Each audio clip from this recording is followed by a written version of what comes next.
So I was reading the newspaper, which of course everybody's advised not to do if you don't want to be upset.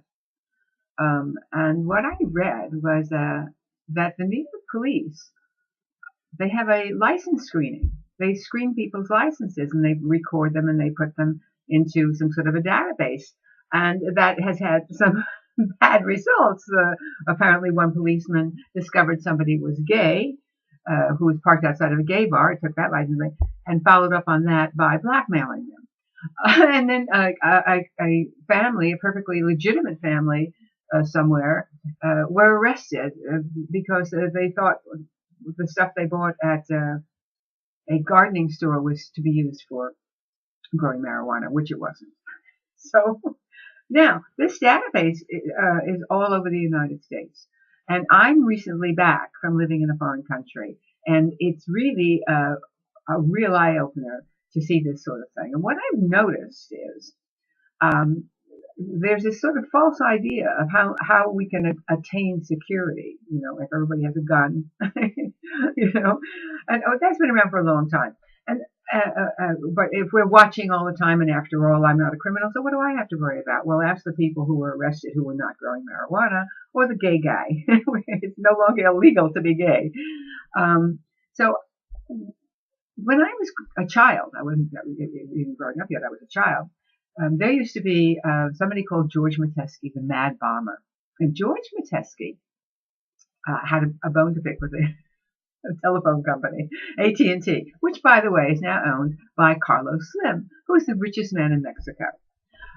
At any rate, going back to the 1950s, George's pet peeve, I think it was that he had been denied something or other. Anyway, he hated the AT&T, which all of us did. I mean, it wasn't a singular thing. However, we were not planting bombs, and that's what George used to do. He used to put bombs into telephone booths. And for those of you who are too young to know what a telephone booth is, that's where Superman changes his clothes. So eventually George was caught because he was a inveterate letter writer, and he would write letters all the time about how angry he was and what he was planning to do. But the entire city, this was in New York, did not arm themselves.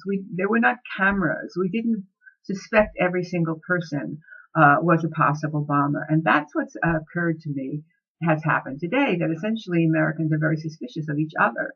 But particularly if you happen to be brown-skinned and if you happen to dress in a certain way that appears foreign to us.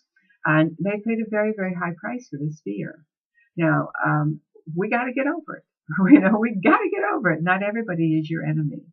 And the country I was living in, which was Mexico, when I first started living here, did not even check you as you came across the border. You just drove into Mexico. Now, you were expected to have a visa, but you just drove in. And if you didn't have that visa and you were stopped, it could be a problem.